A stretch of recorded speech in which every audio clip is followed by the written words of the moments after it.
I get a video here of these air conditioners. Here's an old evcon Coleman. Looks to be, I'm guessing that's a 1.5 ton.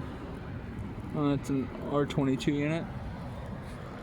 I think that's a Copeland. Oh, it's a Bristol. It's a Bristol. This thing has a Bristol in it.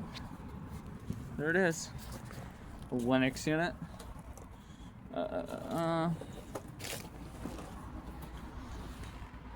I believe this is a 58,000 with a. Is it a Copeland? Dude, it's got a Bristol.